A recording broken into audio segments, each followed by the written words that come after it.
स्कंद 3 अध्याय 28 भक्ति साधना के लिए कपिल के आदेश। श्लोक संख्या 9। प्राणस्य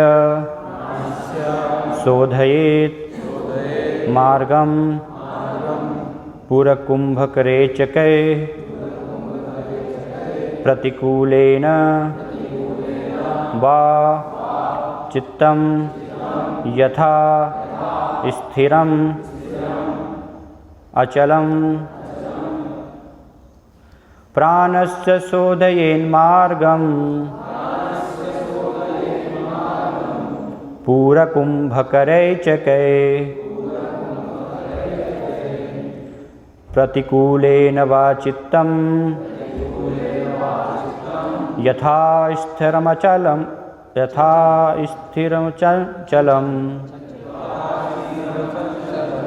प्राणस्य शोधयेन्मार्गं पूरकुंभकरैचकै प्रतिकूलेन वा चित्तं यथा स्थिरं चञ्चलं प्राणस्य शोधयेन्मार्गं पूरकुंभकरैचकै प्रतिकूलेन वा चित्तं यथा स्थिरमचञ्चलम्। अनुवाद तथा तात्पर्य श्री श्रीमद्भय चरणारविंद भक्तिवेदांत स्वामी श्री रूपाद के द्वारा। योगी को चाहिए कि प्राण वायु के मार्ग को निम्नलिखित विधि से श्वास लेकर इस प्रकार से स्वच्छ करे। पहले बहुत गहरी श्वास अंदर ले, फिर श्वास को धारण किए रहे और अंत में श्वास बाहर निकाल दे। या फिर इस विधि को उलट कर योगी पहले श्वास निकाले, फिर श्वास रोके रखे और अंत में श्वास भीतर ले जाए। ऐसा इसलिए किया जाता है जिससे मन स्थिर हो और बाहरी अवरोधों से मुक्त हो सके। तात्पर्य: ये प्राणायाम मन को नियंत्रित करने तथा उसे भगवान में स्थिर करने के लिए किए जाते हैं। सबे मनय कृष्ण पदार बिंदयो। भक्त अम्बरीश महाराज 24 घंटे अपना मन कृष्ण के चरण कमलों में स्थिर रखते थे।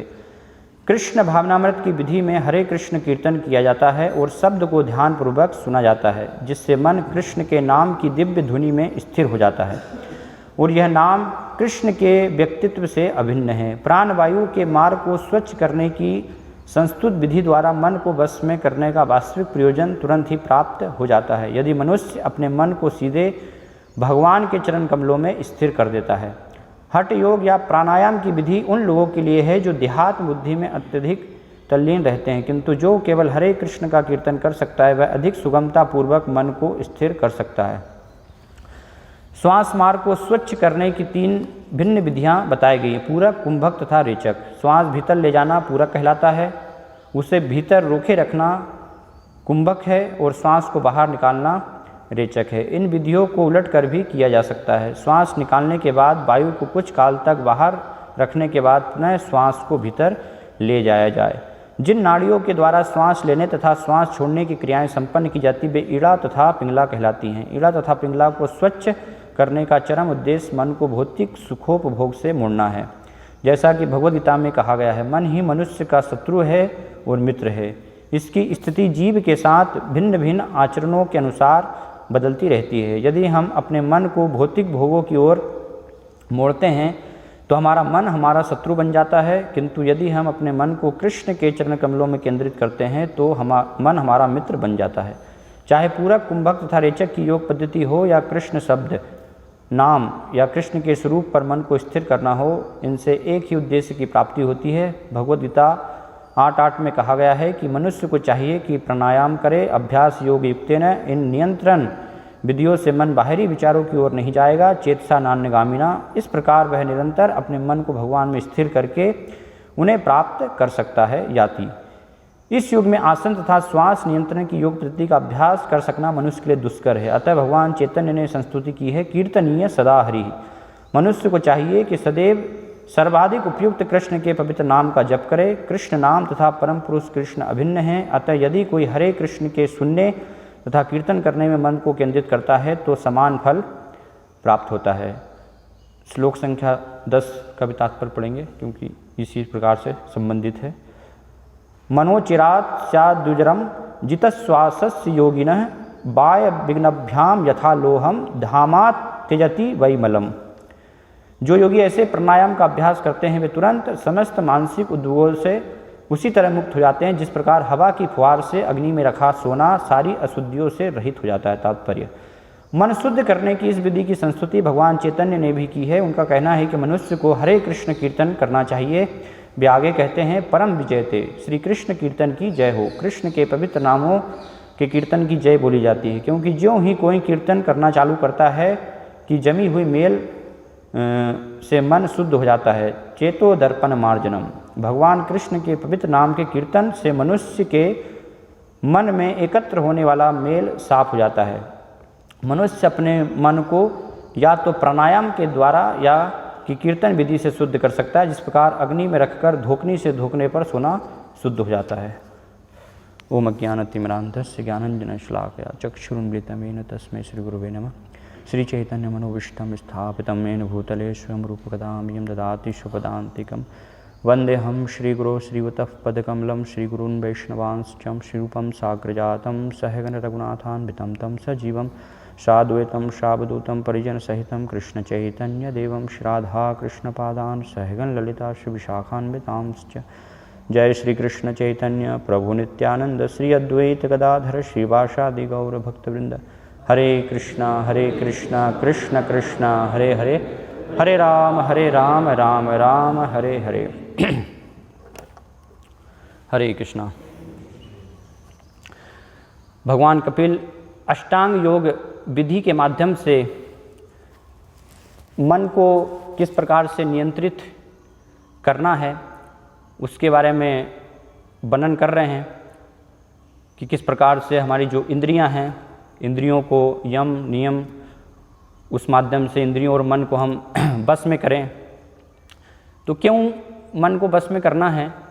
सामान्यतः हम देखते हैं बहुत सारे बाहर भी लोग अपने मन को बस में करना चाहते हैं, उसके लिए अलग अलग माइंड कंट्रोल सेमिनार वो सब लोग जो हैं अटेंड करते हैं, लेकिन उनका उद्देश्य मन को बस में करने के पीछे है भोग करना, कि मन को हम संतुलित करके अलग अलग स्ट्रेस है, चिंताएं हैं, तो वो सब कम करके इसलिए योग भी करते हैं। ये सब प्राणायाम भी कई बार हम देखते हैं करते हैं इन विधियों का पालन, जिससे कि मन शांत हो और फिर अच्छे से ज़्यादा और भोग में लिप्त हुआ जा सके।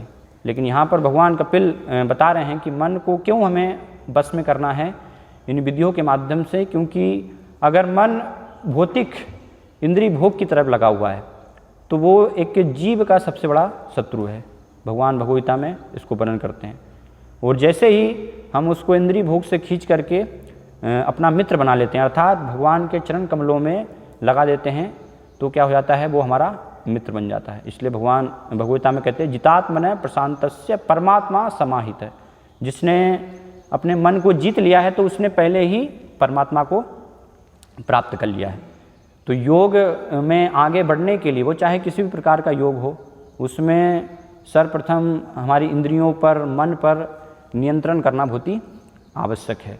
तो भगवान कपिल ये अष्टांग योग के माध्यम से वर्णन कर रहे हैं कि कैसे इस विधि के द्वारा मन को नियंत्रित किया जाए। तो इसके पहले के 8वें श्लोक में उन्होंने बताया, उसके पहले यम नियम 2 उनका वर्णन हुआ, फिर 8वें श्लोक में आसन के बारे में वर्णन कर रहे हैं। शुचो देशे प्रतिष्ठाप्य स्थिर आसन आत्मनम, कि कैसे एक पवित्र स्थान में जाकर के योगी को वहाँ जाना चाहिए, पवित्र स्थान, और एकांत स्थान में आसन लगाना चाहिए, मृग छाल है ना, इस प्रकार से या पुसा उस पर बिछा करके वो स्थिर अपने शरीर को पूरे स्थिर करे वहाँ पर, और पद्मासन में बैठ जाए।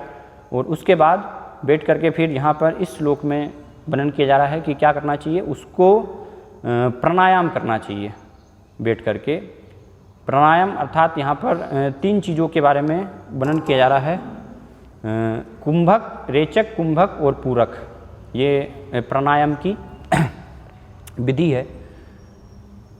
हमने भी कुछ समय पहले चालू किया था यहाँ पर अभी, लेकिन बाद में भक्तों ने बंद कर दिया क्योंकि अभी कोरोना चला गया है तो इसलिए अभी नहीं कर रहे हैं। तो पूरक यहाँ पर प्रपात लिख रहे हैं, पूरक की विधि अर्थात इसके माध्यम से श्वास को विशेष रूप से शुद्ध करने का प्रयास किया जाता है। जो शरीर में ऊर्जा एक प्रकार से क्रियान्वित हो रही है ना, अलग अलग नाड़ियों के माध्यम से, यहाँ पर नाड़ियों का उल्लेख किया गया है। तो पूरक अर्थात कि श्वास को अंदर खींचना, तो उसमें विधि बताई गई कि कैसे योगी पूरा शरीर को, पहले तो स्थिर जो आसन का वर्णन हुआ है एकांत स्थान में, और उस आसन में बैठ करके सीधे, और फिर अपने जो है अंगूठे से अपने दाहिने एक नासिका जो है उसको बंद करके और बाईं जो है नासिका छिद्र से श्वास गहरी लेना है। फिर गहरी श्वास लेकर के उसको जितना हम रोक सकते हैं अंदर, जितने समय तक भी, उतने समय तक उसको रोक कर रखना है। तो उसको कहा गया है कुंभक। तो दो प्रकार के कुंभक के दो प्रकार होते हैं, एक आंतरिक कुंभक और एक बाह्य कुंभक। उसको अंदर श्वास को रोक के रखना वो आंतरिक कुंभक कहलाता है। फिर बाहर जब उलट करके हम ये विधि करते हैं अनुलोम विलोम माध्यम से, तो उसको फिर बाहरी कुंभक कहा जाता है, जब बाहर श्वास रोकते हैं। तो ऐसे श्वास रोकना है और श्वास रोक करके फिर ऐसे इसको बंद करके इस प्रकार उंगली से और अंगूठे को हटा करके इस नासिका छिद्र से जो हमने अंगूठे से बंद किया था उससे उसको छोड़ना है। तो ऐसे ये अभ्यास किया जाता है, इसको पूरक कुंभक और रेचक। तो उलट कर भी प्रपात यहाँ पर बता रहे हैं कि इसको बाहर रोक करके दोनों प्रकार से ये करने का अभ्यास करना है। तो इसके माध्यम से क्या होता है, जब ये विधि प्राणायाम की जाती है, और भी अलग अलग विधियाँ भी बताई गई हैं आयुर्वेद में। ये एक तो विधि है पूरक रेचक कुंभक, इसके अलावा फिर एक शीतली प्राणायाम भी होता है, जिसके माध्यम से कि शरीर को जो है ठंडा करने का प्रयास किया जाता है, शीतली प्राणायाम। या एक भ्रामिका प्राणायाम भी होता है, जिसमें जैसे भौरा गुंजार करता है ना, भौरा, तो उस प्रकार से श्वास को अंदर खींच करके और भौरे जैसा जिस प्रकार से गुंजार कर रहा है, तो वैसे श्वास को खींच करके फिर ओम के उच्चारण के साथ अंदर जो है वो एक भौरे जैसा गुंजार होना चाहिए। तो वो विधि उसको भ्रामिका ऐसे प्राणायाम भी कहा गया है। तो इनका मुख्य उद्देश्य ये प्राणायाम की विधि के माध्यम से जो नाड़ियाँ हैं, विशेष रूप से यहाँ पर वर्णन आ रहा है ईड़ा और पिंगला, ये दो नाड़ियों का वर्णन किया जा रहा है। लेकिन एक और नाड़ी होती है सुषुम्ना, उसको बोला गया है। तो ये शरीर में 3 नाड़ियाँ मुख्य रूप से कार्य करती है। वैसे चरक संहिता में ये 3 नाड़ियों से जुड़ी हुई 72,000 प्रकार की नाड़ियाँ बताई गई, या कहीं कहीं वर्णन किया गया है कि और भी ज़्यादा जो है 2 लाख 3 लाख ऐसी इन तीनों से जुड़ी हुई नाड़ियाँ, लेकिन ये 3 मुख्य हैं और इसमें भी सुषुम्ना नाड़ी वो प्रमुख है। तो ये प्राणायाम की विधि से क्या होता है, जो ईड़ा और पिंगला नाड़ी है इनका संबंध होता है जो 7 चक्र हैं। जैसे पहले इसके पूर्व के श्लोक में, 6ठे श्लोक में भगवान कपिल ने शरीर के अंदर 7 चक्रों का वर्णन किया था। सबसे पहले मूलाधार चक्र, मूलाधार के बाद फिर स्वादिष्ठान, थोड़ा उसके ऊपर फिर नाभि में नाभि चक्र, फिर उसके बाद छाती अनाहत चक्र, या फिर उसके बाद गले के यहाँ पर एक जो है चक्र होता है, फिर भुहों के बीच में आज्ञा चक्र, दोनों भुहों के बीच आज्ञा चक्र, और फिर सिर के ऊपर उसको सहस्त्रास चक्र कहा गया। तो ऐसे ये 7 चक्र होते हैं। तो ये प्राणायाम विधि से योग में योगीगण इस विधि को करके ये 7 चक्रों को क्या है जागृत करने का प्रयास करते हैं। तो ईड़ा और पिंगला, अधिकतर तो क्या होता है लोगों का जीवन वास्तव में, अधिकतर लोग जो है उनकी जो श्वास की नाड़ी, मतलब नाड़ी का अर्थ होता है कि यहाँ से एक मार्ग है, एक रास्ता हम उसको बोल सकते हैं, नाड़ी अर्थात रास्ता, कि यहाँ से जो शरीर की ऊर्जा होकर के बहती है। तो अधिकतर लोगों की शरीर की ऊर्जा तो ईड़ा और पिंगला में ही होती है ना। लोग जो है ईड़ा पिंगला में जीते मरते रहते हैं, क्योंकि उनका प्रवेश जो शरीर की ऊर्जा का है वो सुषुम्ना में नहीं हो जाता। जब सुषुम्ना में प्रवेश होता है तो उसके माध्यम से क्या फिर वैराग्य आता है, या योग में हम आगे बढ़ सकते हैं, योग की शुरुआत होती है। तो ईड़ा जो है वो मूलाधार चक्र से ये जुड़ी हुई होती है। मूलाधार चक्र के बाएं भाग से ईड़ा का नाड़ी जो है उसका उद्गम होता है, और ये बाएं जो नासिका छिद्र है उससे जुड़ी हुई होती है ना, नीचे मूलाधार चक्र से और फिर बाईं नासिका तक जुड़ी हुई होती है। तो इसमें जो है ये ऊर्जा का प्रभाव होता है। इसको चंद्र नाड़ी भी कहा गया है, जो ईड़ा होती है उसको चंद्र नाड़ी भी कहते हैं। जैसे चंद्रमा शीतलता प्रदान करता है, तो ऐसे ही इस नाड़ी में जब ऊर्जा का प्रभाव होता है शरीर की, तो उससे क्या होती है, शीतलता, शांति की प्राप्ति होती है। फिर दूसरी जो है वो पिंगला नाड़ी, जब शरीर की ऊर्जा का पिंगला में प्रभाव हो रहा है, तो पिंगला जैसे मूलाधार चक्र से बाएं भाग से ईड़ा का उद्गम हो रहा है, वैसे ही उसके दाएं भाग से पिंगला का उद्गम होता है, और ये दाहिनी नासिका छिद्र से जुड़ा हुआ होता है। तो इसको सूर्य नाड़ी कहा गया है ना। जैसे ईड़ा चंद्र नाड़ी, ऐसे ये सूर्य नाड़ी। तो सूर्य जैसे उष्मा प्रदान करता है, तो ऐसे ही जब इस नाड़ी में ऊर्जा का प्रभाव होता है तो फिर शरीर के अंदर गर्मी, उष्मा पैदा होती है। तो विशेष रूप से ये प्राणायाम की विधि के माध्यम से, योग की विधि के माध्यम से ये रेचक, कुंभक, पूरक विधि को उलट पलट कर करने से क्या होता है, ये दोनों में जो ईड़ा और पिंगला में जो ऊर्जा प्रभावित हो रही है, तो उसको क्या दोनों से हटा करके और सुषुम्ना में प्रवेश कराया जाता है, जिससे कि योगीगण फिर योग में आगे बढ़ पाते हैं। और हम देखते हैं कि आयुर्वेद में इनको जानने से, अगर ईड़ा, पिंगला, ये सब क्रियाओं को अगर समझ करके, वास्तव में आयुर्वेद जो है पूरा इसी पर आधारित है। ये नाड़ियों को जानकर ही आयुर्वेद के ज्ञाता जो हैं तो वो चेक करते हैं। जैसे हम देखते हैं हाथ में नाड़ी देख करके, फिर जो 3 दोष है शरीर के अंदर, कफ, पात और पित्त, तो ये 3 दोषों का वो शोधन करते हैं। तो देख करके ऐसे व्यक्ति को, आयुर्वेद के जो ज्ञाता हैं, तो वो देख करके, स्पर्श करके वो समझ जाते हैं कि इनके कफ, वात, पित्त में से कौन सी समस्या है, तो उसके अनुसार फिर उनको इलाज बताते हैं और वो इलाज जो है ठीक होता है। तो ये मुख्य रूप से उसकी पूरी विधि है कि ऊर्जा को सुषुम्ना में प्रवेश कराना, जिससे कि, क्योंकि ये 7 चक्र जो होते हैं वो सुषुम्ना में स्थित होते हैं। मध्य में ईड़ा और पिंगला दोनों साइड में नाड़ियाँ हैं, और मध्य में शरीर के जिसमें कि 7 चक्र होते हैं वो सुषुम्ना नाड़ी में स्थित होते हैं। तो दोनों से ऊर्जा को निकाल करके उसमें स्थित करके 7 चक्र को फिर जागृत करने का वो प्रयास किया जाता है। लेकिन इतना आसान नहीं है ना, ये सब कि कैसे प्रभाव हो रहा है, कितना सुनने में कठिन लगता है। तो इसलिए हम देखते हैं कि ये विधि तो योगीगण, जबकि कृते यध्याय तो विष्णु, है ना, वहाँ पर लोगों की आयु अधिक थी और शक्ति भी थी, तो ये सब आसन में बैठ सकते थे वो, और एकांत स्थान और सुचोदेश ये सब संभव था।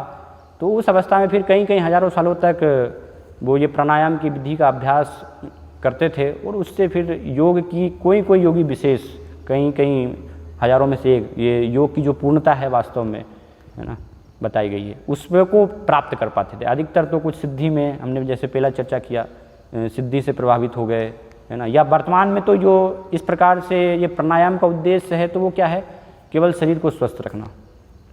ये रेचक, कुंभक, पूरक, ये सब प्राणायाम की विधि बहुत सारे लोग हम देखते हैं करते हैं सब सुबह सुबह, लेकिन उनका उद्देश्य मन को वहाँ पर नियंत्रित करके भगवान में लगाना वो उद्देश्य नहीं है। उनका उद्देश्य क्या है कि हमारा बस स्वास्थ्य ठीक हो, कोई बीमारी नहीं हो, जिससे स्वास्थ्य अच्छा रहेगा तो फिर अच्छे से कार्य कर पाएंगे, भोग कर पाएंगे संसार का। ये वास्तव में एकमात्र वर्तमान में योग करने का, प्राणायाम करने का एकमात्र उद्देश्य है। लेकिन ये प्राणायाम का उद्देश्य नहीं है। यहाँ पर बताया रहा है, भगवान कपिल कह रहे हैं, मन को शुद्ध करना, कंट्रोल करना बस में, जिससे कि हम उसको भगवान के चरण कमलों में स्थिर कर पाएँ। तो वर्तमान समय में ये संभव नहीं है, इसलिए प्रपाद तात्पर्य में अंतिम में लिख रहे हैं कि ये वर्तमान में ये संभव नहीं है विधि कर पाना, इसके माध्यम से इंद्रियों को पूर्ण रूप से बस में कर पाना। श्रीमद् भागवतम में वर्णन किया गया, देखते हैं हम विश्वामित्र मुनि का, है ना, कितने 60,000 वर्षों तक तपस्या की, फिर भी इंद्रियों पर वो विजय प्राप्त नहीं कर पाए। मेनका आई और बस उसकी जो है पायल की झनकार से पूरा ध्यान उनका जो है विचलित हो गया, है ना। दूसरी तरफ सोबरी मुनि का हम देखते हैं, जल के अंदर तपस्या कर रहे थे, लेकिन वहाँ पर भी मछली के मैथुन देखने से ही वो विचलित हो गए, है ना। वो फिर आकर के जो है सुंदर रूप लेकर के अपनी योग शक्ति के माध्यम से विवाह करते हैं।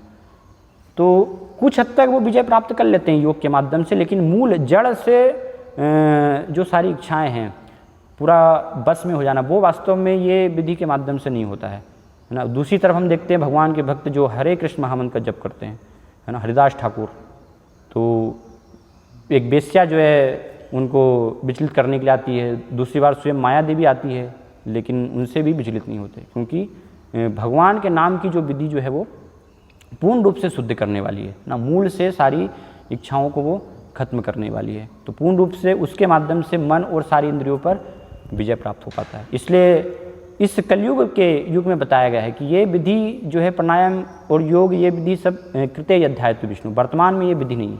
वर्तमान में सुखदेव गोस्वामी राजा परीक्षित को बताते हैं कि कलयुग में क्या है, केवल कलो तदहरि कीर्तनाथ, भगवान के नाम का कीर्तन करना। जो योगी जन हजारों साल करके इतना परिश्रम विशेष प्रयास करके कंट्रोल कर पाते हैं, वो हरिनाम करने से बहुत सरलता से हो जाता है। और बताया कि सब प्रकार के व्यक्ति नहीं कर सकते हैं, योग करने के लिए कुछ विशेष योग्यता चाहिए, है ना। हर एक प्रकार के व्यक्ति नहीं, हरिनाम कोई भी कर सकता है, बच्चा, स्त्री, पुरुष, वृद्ध, कोई भी सब लोग जो हैं हरिनाम ले सकते हैं। तो बहुत ही सरल और सुलभ है, सभी लोगों के लिए सुलभ है। इसलिए भागवता में वर्णन किया गया है, कलिम सभा जयंत यार्या गुणज्ञासार भागिन यत्र संकीर्तन एव सर्व स्वार्थोपि लभ्यते, है ना। कि इस कलयुग में, इस कलयुग यहाँ पर कि चारों तरफ कलयुग का बोलबाला है, कलयुग का साम्राज्य फैला हुआ है, तो उसमें एकमात्र जो है गुण है, अगर है ना, सब जगह दोषी दोष हैं, अगर गुण है तो वो केवल क्या है, ये भगवान का नाम। यत्र संकीर्तन एव सर्व स्वार्थो विलभ्यते, भगवान का नाम कीर्तन करने से सभी स्वार्थ हमारे जो हैं वो पूरी हो जाएंगे, है ना। स्वार्थ का भी अर्थ समझना बहुत ही आवश्यक है, वास्तविक स्वार्थ क्या है। इसलिए प्रहलाद महाराज कहते नहीं तो कोई सोच सकता है कि सभी स्वार्थ तो ठीक है, अच्छा है, सारी भौतिक इच्छाएं भी पूरी हो जाएंगी हरिनाम करने से, है ना, वो पूरी नहीं होंगी। सभी स्वार्थो विलभ्यते, तो परम स्वार्थ है नते विदु स्वार्थ गतिम ही विष्णु, है ना। भगवान विष्णु को जानना, उनके चरण कमलों में समर्पित होना, वो वास्तव में हमारा स्वार्थ है। तो ये बहुत ही मुख्य और सरल विधि है, जिससे कि बहुत शीघ्रता से हम अपने मन पर, अपनी इंद्रियों पर विजय प्राप्त कर पाते हैं। जैसे ही कोई ये नाम लेना भगवान का प्रारंभ करता है, तो वैसे ही मन का मेल हटना चालू हो जाता है।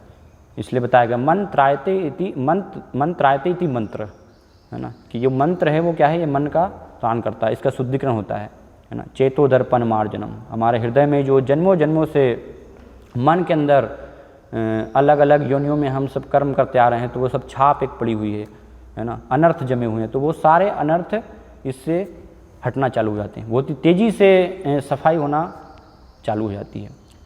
तो महत्वपूर्ण जो है प्रश्न है कि हरि नाम जो है हमें क्यों जप करना है और कैसे जप करना है, वो बहुत ही आवश्यक है। क्योंकि वर्तमान में हम देखते हैं कृष्ण महात्मा आंदोलन में कि लोग हरे कृष्ण महामंत्र का जप कर रहे हैं, लेकिन फिर भी उस प्रकार से शुद्धिकरण नहीं हो रहा है ना। तो उसका क्या वास्तव में कारण है, क्यों शुद्धिकरण नहीं हो रहा है। भगवान का नाम यहाँ पर बताया जा रहा है कि ये सर्वश्रेष्ठ विधि है। चैतन्य महाप्रभु स्वयं वर्णन किए कि नवविधा भक्ति में भजनेर मध्य श्रेष्ठ नवविधा भक्ति, है ना, कि भजन में नवविधा भक्ति को श्रेष्ठ बताया गया है, लेकिन उसमें भी तार मध्य सर्वश्रेष्ठ नाम संकीर्तन, निरपराधे नाम ले ले पाए प्रेम धन, कि नाम संकीर्तन जो है वो सर्वश्रेष्ठ विधि इस युग के लिए वर्णित की गई है। कोई अगर निरपराध भाव से, बिना अपराध के, पूर्ण रूप से शुद्ध भाव से अगर नाम लेता है, तो बहुत जल्द जो उसका वास्तविक फल है भगवान का नाम लेने का, कृष्ण प्रेम का उदय होना, वो वास्तव में उसको प्राप्त हो सकता है। तो ये चैतन्य महाप्रभु वर्णन करते हैं। तो क्यों हमें नाम जप करना है और इस युग की मुख्य विधि क्यों है यह हरिनाम, तो वर्णन किया गया है कि बहुत सारी विधियां हैं। अपना मन का शुद्धिकरण बहुत सारी विधियों से भी कर सकते हैं, जैसे अर्चा विग्रह की सेवा है ना, और प्रसाद भगवान का ग्रहण करना है, मंदिर में हम सेवाएं करते हैं, सफाई करते हैं, तो ये सब भी जो हैं शुद्धिकरण की विधियाँ बताई गई हैं। लेकिन सब में, इन सब में भी प्रमुख बताया गया है नाम।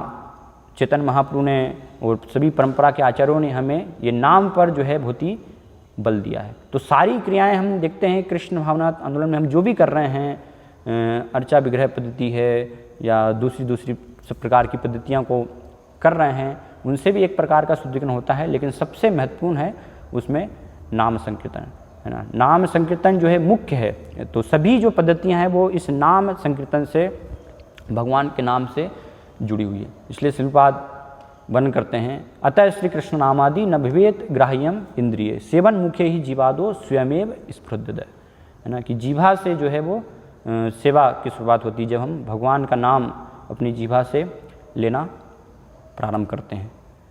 तो इसलिए नाम भगवान का जो है ये युग की प्रमुख विधि है, मुख्य विधि है, बाकी की अन्य विधियों में भी, क्योंकि श्रीपाद एक तात्पर्य में लिखते हैं, जैसे हम यशोदा नंदन या नंद नंदन पुकारते हैं तो भगवान तुरंत क्या है उससे आकर्षित होते हैं कि भक्तों के माध्यम से उनको पुकारा जा रहा है ना।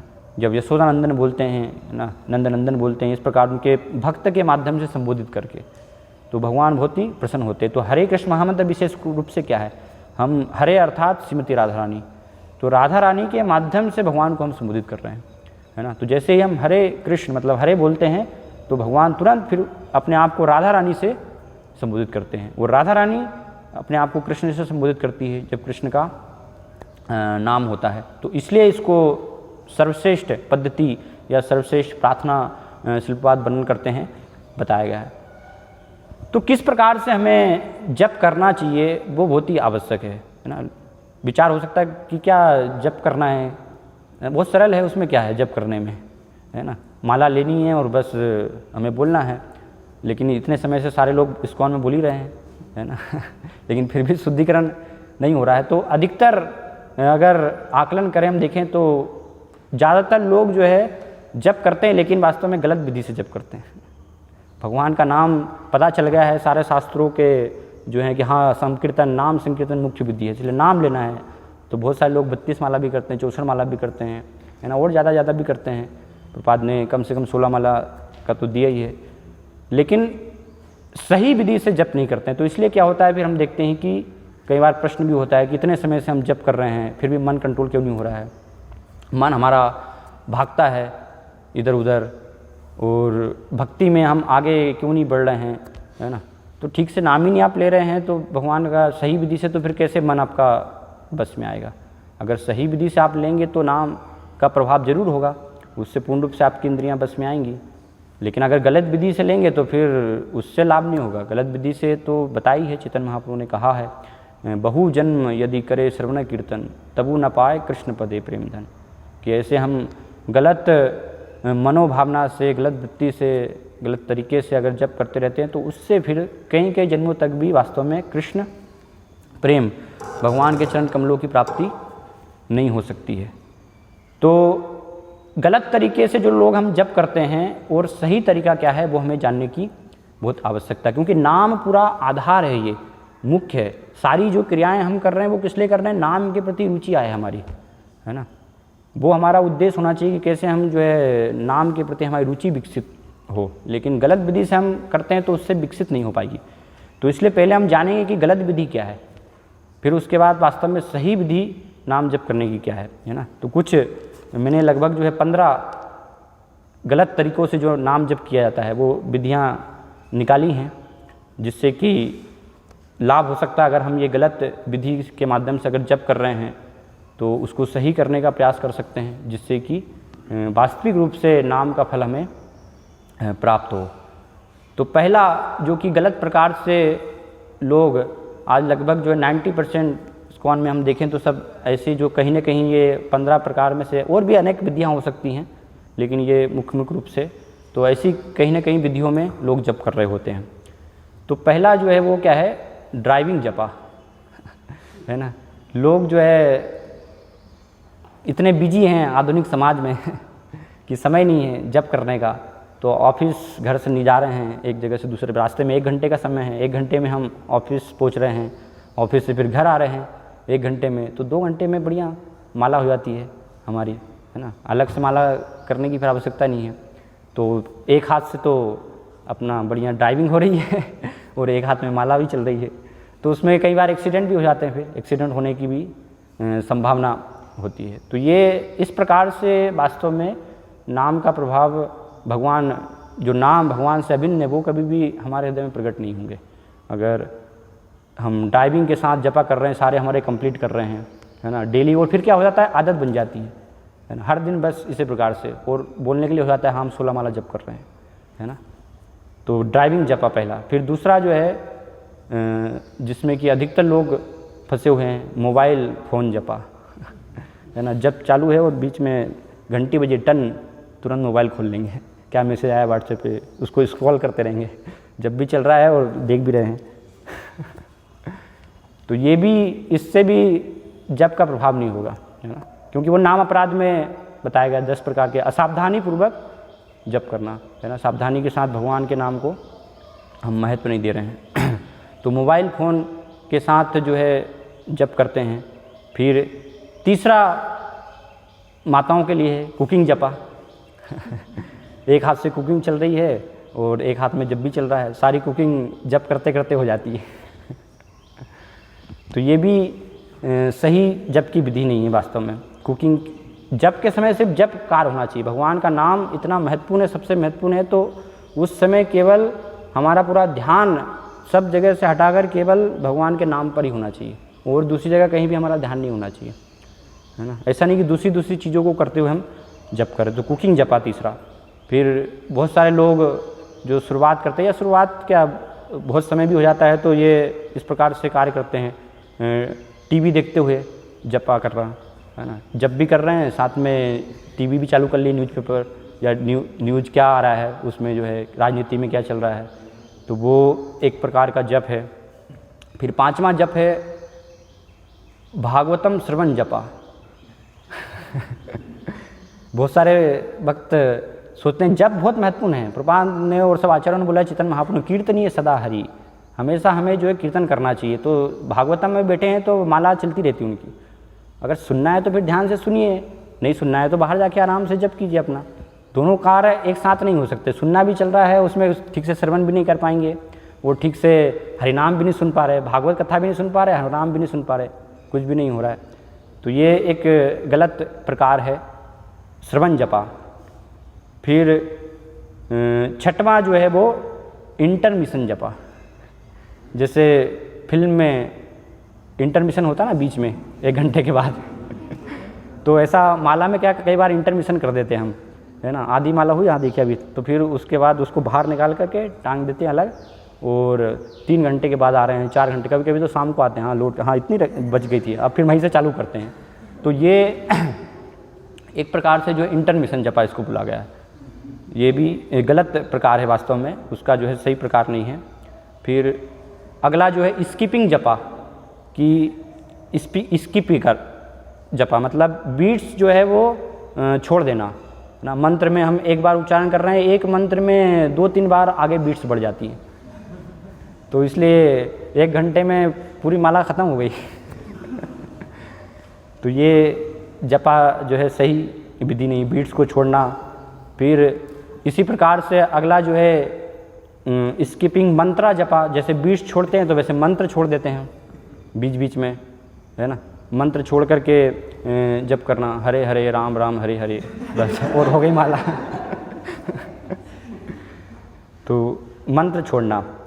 फिर कई बार जल्दी होती है बहुत, इतना जो है बिजी हो जाते हैं कि समय नहीं मिल पाता है, समय बहुत कम होता है ना। हम देखते हैं तो उस समय में क्या होता है कि जल्दी से जपा करना है, 1 घंटे में सारी 16 माला ख़त्म करनी, तो उस समय फिर मशीन गन चलाते हैं, तो उसको बोला गया मशीन गन जपा।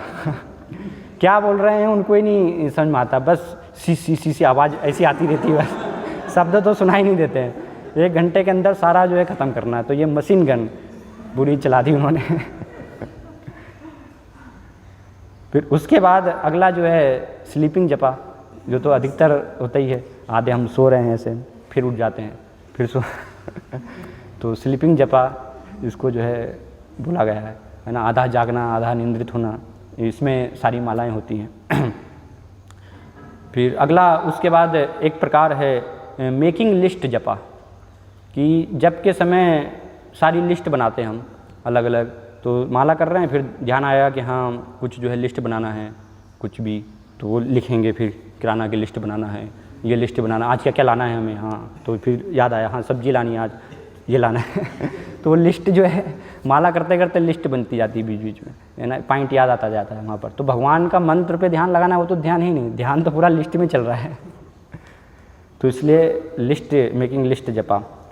फिर कई बार लोग बाहर खरीदारी करने जाते हैं मॉल में, तो एक जो है शॉपिंग जपा भी है ना, सब देख रहे हैं, शॉपिंग कर रहे हैं और साथ में हाथ में बढ़िया जप भी चल रहा है सारा जो है, तो ये शॉपिंग जपा।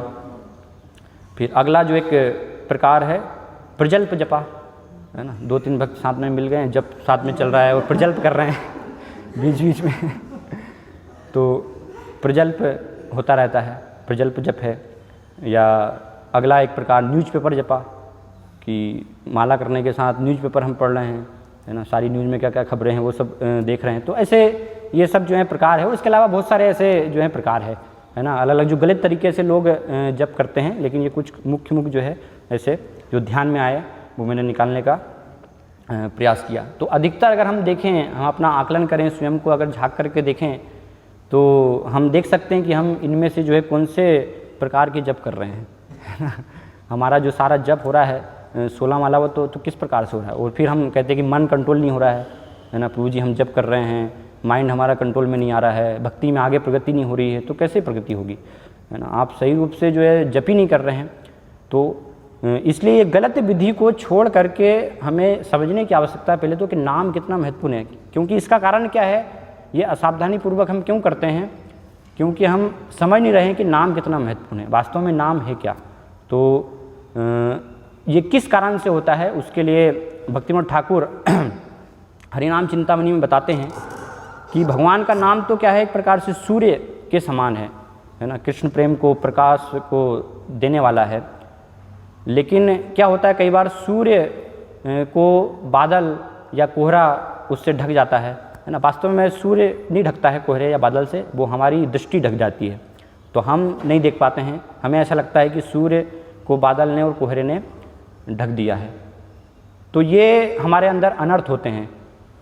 तो भक्तिविनोद ठाकुर उसकी तुलना करते हैं, जो कोहरा है, अज्ञान रूपी कोहरा, उसकी तुलना करते हैं स्वरूप भ्रम से, कि स्वरूप का ज्ञान नहीं होना, हम कौन है, भगवान कौन है, जो संबंध, अभिधेय, प्रयोजन, उसका वास्तव में ज्ञान नहीं होना, तत्व विभ्रम होना, तो स्वरूप का भ्रम होना। इस कारण से क्या होता है कि ये गलत प्रकार से जो है वो आदतें बन जाती हैं और वो चलती रहती हैं आदतें, है ना, 20-20 साल 30-30 साल भी भक्ति में हो जाते हैं, लेकिन ऐसे ही गलत प्रकार से लोग जप करते हैं, तो उसके माध्यम से फिर प्रगति नहीं हो पाती है, कृष्ण प्रेम प्राप्त नहीं हो पाता।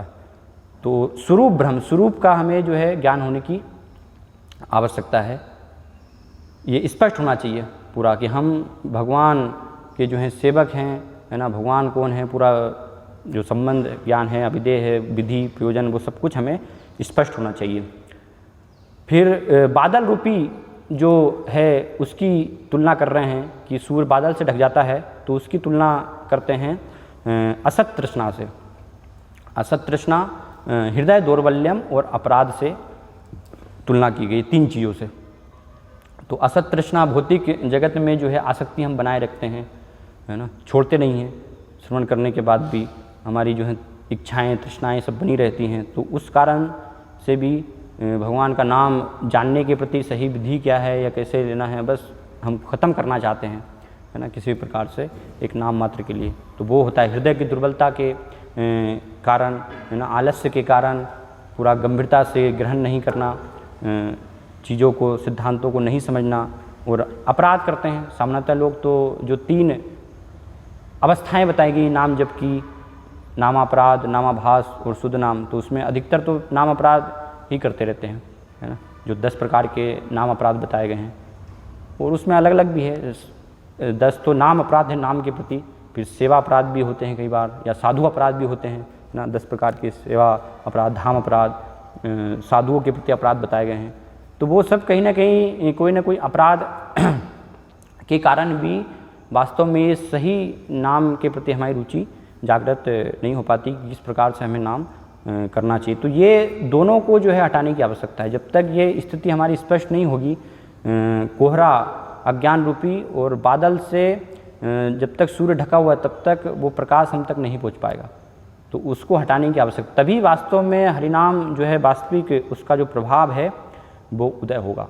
इसलिए जब हम सही रूप से चेतना से जप कर रहे हैं तो उसमें दो प्रमुख जो बातें ध्यान रखने योग्य कि हमें क्या किस प्रकार से हमें करना चाहिए, गलत प्रकार से छोड़ करके, और सही विधि उसकी क्या है ना, कि कैसे हम भगवान का नाम लें। तो उसमें प्रथम जो है यहाँ पर की जो गलती होती है ये चार चीज़ों के कारण, वो है कि नाम और नामी को अभिन्न अलग समझना, है ना। भगवान का नाम और जो नामी हैं उसको हम अलग समझते हैं कि भगवान अलग है, उनका नाम अलग है।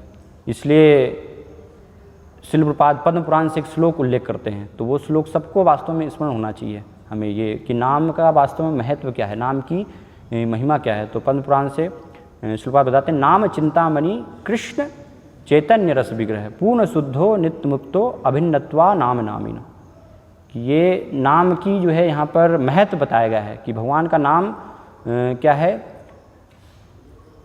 पूर्ण रूप से जो है शुद्ध है ना।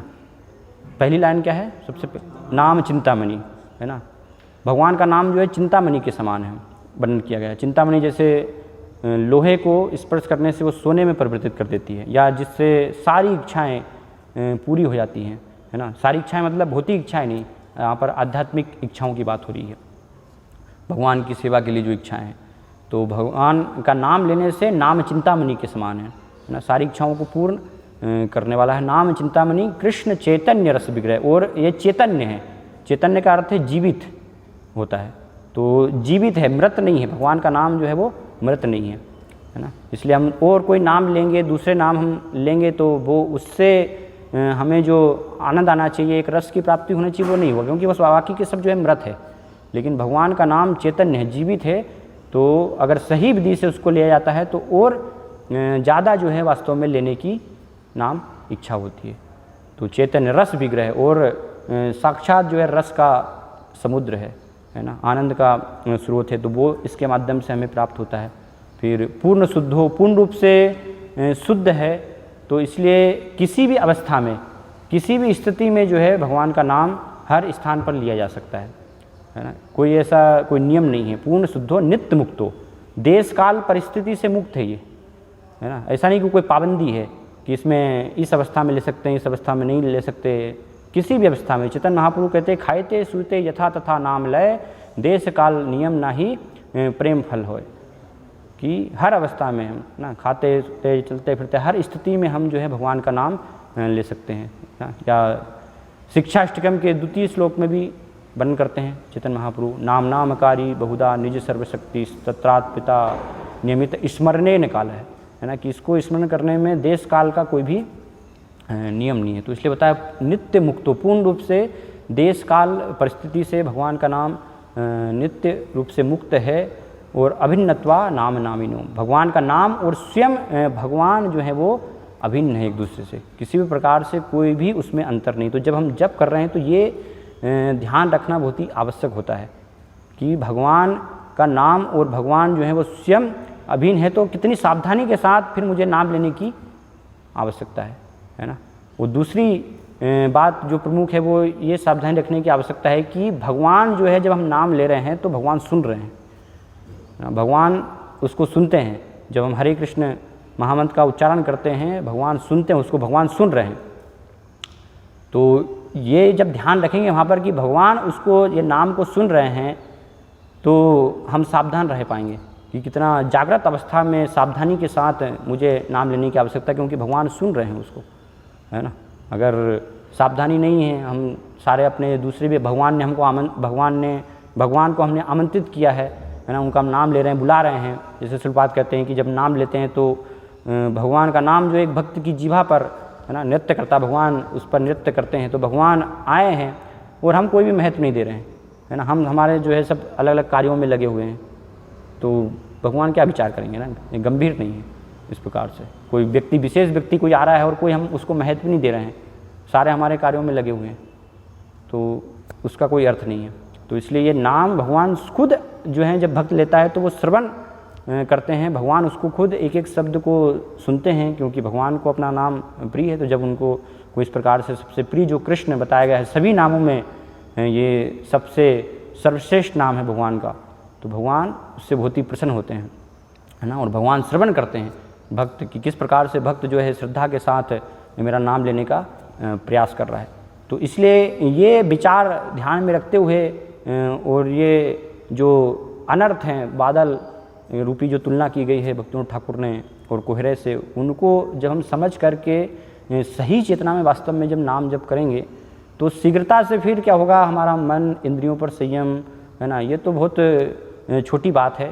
नाम के प्रभाव से उसका वास्तविक जो फल है, क्योंकि मुक्ति और ये सब चीज़ भी जो है वो तुच्छ है ना। कृष्ण प्रेम उसके माध्यम से जो वास्तविक उसका फल है, भगवान के नाम जप करने का, भगवान के चरण कमलों में प्राप्ति, वो हमें प्राप्ति होगी, है ना, वो शीघ्रता से प्राप्ति होगी। अन्य अन्य जो सब विधियाँ योग की ये सब जहाँ पर बताई जा रही हैं, है ना, जिनसे कि कई कई युगों में भी संभव नहीं है, प्रयास करते रहने पर भी वो बहुत ही शीघ्रता से इस विधि से संभव है ना। लेकिन सही रूप से बस हमें समझने की आवश्यकता है, यहाँ पर कि हम गलती करते हैं, है ना, जो गलत प्रकार हैं उन प्रकारों से हम जो है जप करते हैं। या कई बार तो लोग जो है इस प्रकार से कि हम अच्छे से नाम नहीं ले पा रहे हैं भगवान का, तो ऐसा करेंगे कि प्रभुपाद ने बोला है कि पूरा क्वालिटी से नाम लेना चाहिए तो इसलिए क्या 16 माला तो अच्छे से हो नहीं पाती है, तो इसलिए हम 4 माला बहुत जो है क्वालिटी से करते हैं, है ना, तो वो नहीं, है ना। पहले जो है शिलपाद ने बोला है पहले संख्या पूर्वक नाम हमें, उसके बाद में फर्स्ट जो है क्वांटिटी देन क्वालिटी, पहले जो है क्वांटिटी पूरी करनी है ना। 16 माला जो है हमें प्रयास करना, जो आदेश हमें प्राप्त हुआ है, उसके बाद फिर अपने आप वो हमें सुधारने का प्रयास करना कि कैसे उसकी जो है क्वालिटी इम्प्रूव हो। ऐसा नहीं कि 4 माला बस हम अच्छे से करेंगे तो विचार है इस प्रकार से आज वर्तमान में 4 माला अच्छे से कर रहे हैं तो वो 16 माला के बराबर हो जाएगी आपकी, है ना। तो शिलपाद ने या आचार्यों ने कहीं भी इस प्रकार से ऐसा वर्णन नहीं किया कि अच्छे से आप 4 माला कर रहे हैं। वो 4 माला अगर अच्छे से वास्तव में आप कर रहे हैं तो फिर तो और ज़्यादा करने के लिए रुचि उत्पन्न होनी चाहिए आपके अंदर, है ना। बस 4 माला ख़त्म करके और आप जो है अपने सारे कार्य में लग गए तो इसका अर्थ है कि वो भी अच्छे से नहीं हो रही है, क्योंकि भगवान का नाम ठीक से करना मतलब और रुचि होनी चाहिए भगवान का नाम लेने के प्रति, है ना, और ज़्यादा रुचि हो, और ज़्यादा मैं भगवान का जो है नाम लूँ, है ना। ये हरी रस जो है मदिरा, उसको और ज़्यादा मैं जो है आस्वादन करूँ, और ज़्यादा मैं पीऊँ। भक्त उसको छोड़ना नहीं चाहेगा, हर स्थिति में उसको ज़्यादा ज़्यादा ग्रहण करना चाहेगा।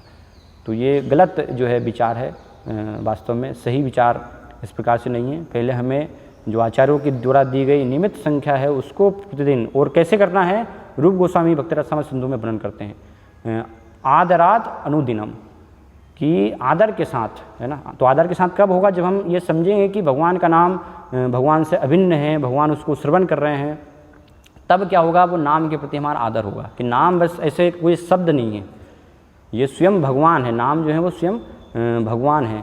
तो इसलिए बताया आदरात, आदर के साथ हमें जब करना है, और कैसे, अनुदिनम, है ना। अनुदिनम मतलब हर दिन जो है नियमित रूप से हमें जप करना है। तो उससे धीरे धीरे क्या होगा, चेतोदर्पण मार्जनम, जो चेतन महाप्रभु प्रथम श्लोक में वर्णन करते हैं, है ना, वो विधि होगा। ऐसा नहीं बस अभी 2-3 महीने 6 महीने हुए जब चालू करना, और कई बार पूछते हैं मन कंट्रोल नहीं हो रहा, ये सब 3 महीने नहीं हुए और आपका जो है हो जाएगा, इतनी जल्दी कैसे हो जाएगा अभी। तो पहले तो आप नियमित संख्या में जो है प्रतिदिन इसको करने का प्रयास करें ना, लंबे समय तक, आदरात अनुदिनम। तो उससे धीरे धीरे धीरे धीरे हमारी जो है हृदय का शुद्धिकरण होगा, है ना। और जो वास्तविक चेतन महाप्रभु ने हमें जो नाम दिया है कृष्ण प्रेम प्रदान करने के लिए, तो उसका फल जरूर जो है प्राप्त होगा। बस ये स्थिति को कुछ जो है समझ करके हम उसको सही अवस्था में सही रूप से बस नाम लेने का, सही चेतना में नाम लेने का प्रयास करें, क्योंकि इतना महत्वपूर्ण है ये, है ना। सारी चीज़ें भक्तिविनोद ठाकुर बताते हैं कि ये सभी सबसे नामे रुचि जीवे दया सर्वधर्म सार, सभी धर्मों का सार जो है जैव धर्म में वर्णन करते हैं। नाम के प्रति हमारी रुचि विकसित होना, तो बहुत सारी हम सब क्रियाएं कर रहे हैं, अलग अलग सेवा कर रहे हैं, लेकिन नाम के प्रति हमारी वो देखना चाहिए कि इन सब से नाम के प्रति हमारी रुचि विकसित हो रही है कि नहीं, है ना। धीरे धीरे हम उसमें आगे बढ़ रहे हैं कि नहीं बढ़ रहे हैं। अगर वो नहीं होगा तो फिर कृष्ण प्रेम प्राप्त होना संभव नहीं है, है ना। दूसरी विधियां हैं वो शुद्धिकरण करने के लिए, उससे शुद्धिकरण होगा, लेकिन कृष्ण प्रेम तक ले जाने के लिए नाम कीर्तन हर अवस्था में, हर चीज़ में जो है वो लागू होता है। इसलिए हम अर्चा विग्रह भी कर रहे हैं तो उसके साथ नाम कीर्तन होता है, साथ में कीर्तन की विधि भी लागू होती है। हर ऐसे विधि में कीर्तन की विधि हम करते हैं। तो इस प्रकार से इसको श्रेष्ठ समझ करके हमें सही विधि से लेने का प्रयास करना चाहिए। हरे कृष्णा। कोई अगर प्रयास प्रश्न है, कुछ कमेंट पूछ सकते हैं। यस वो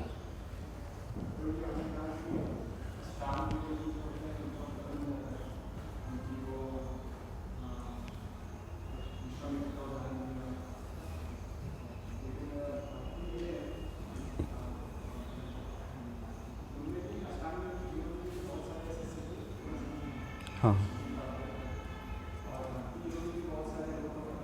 हाँ हाँ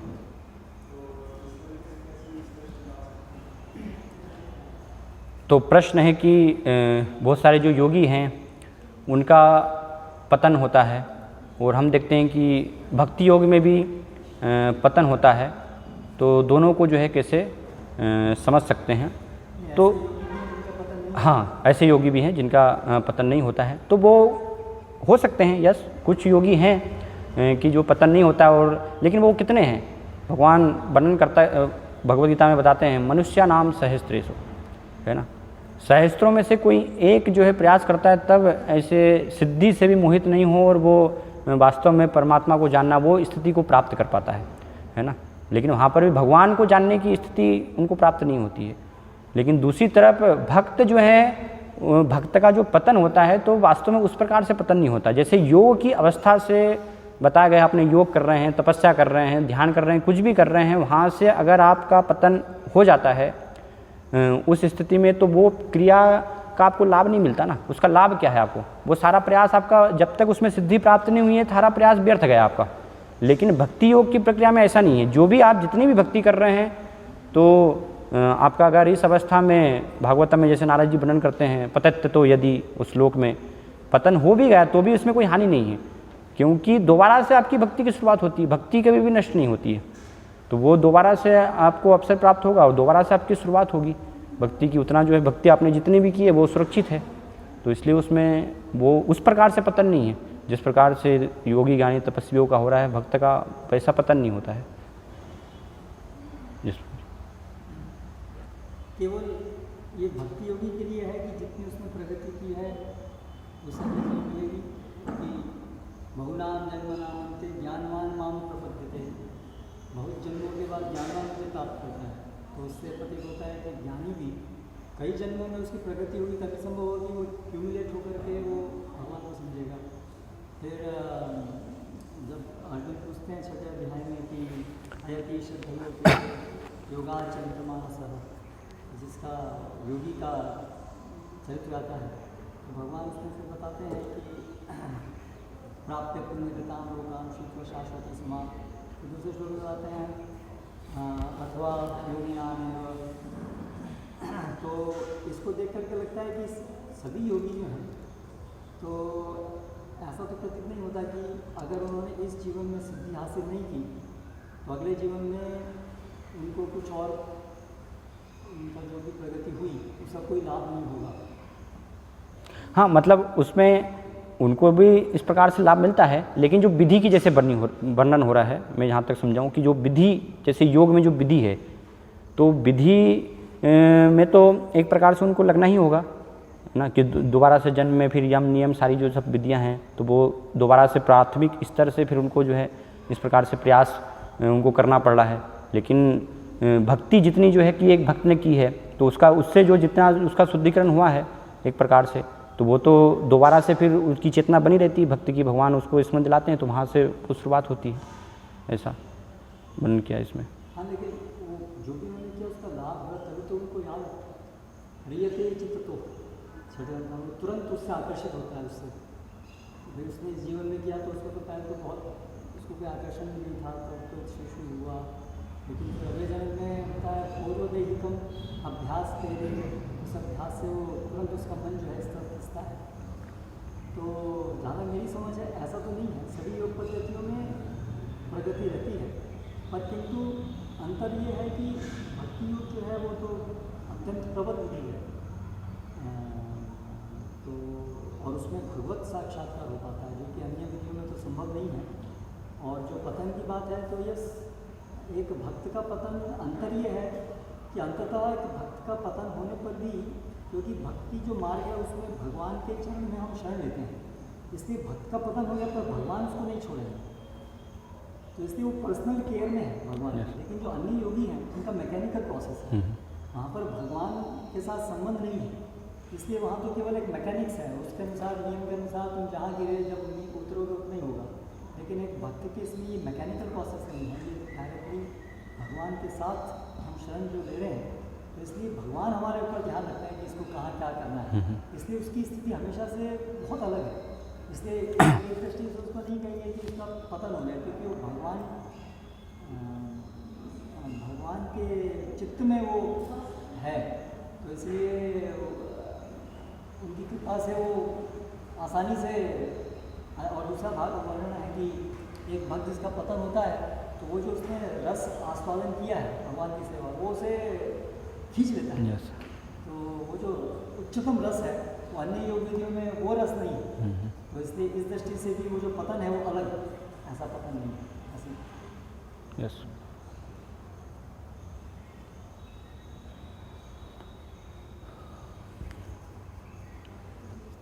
ठीक है।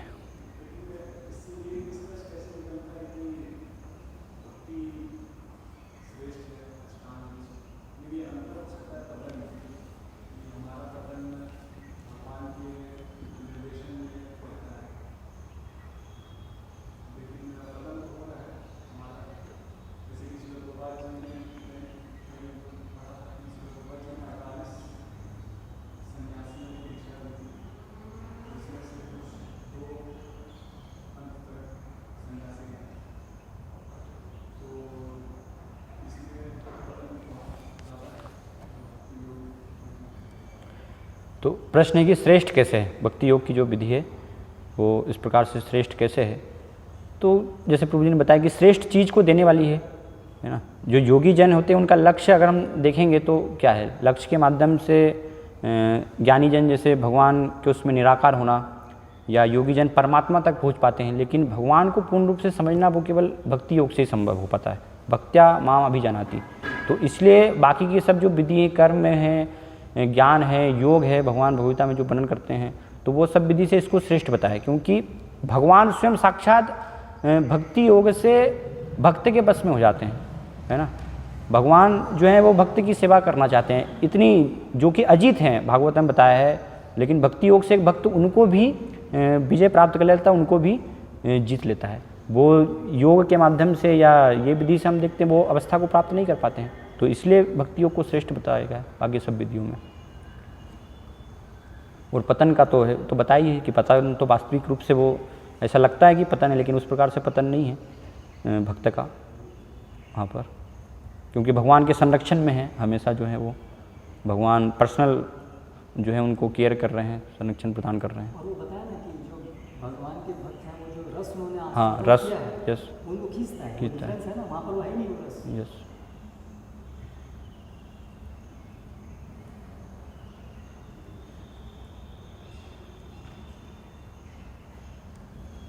ठीक है। श्रीमद् भागवतम की जय, श्रील प्रभुपाद की जय।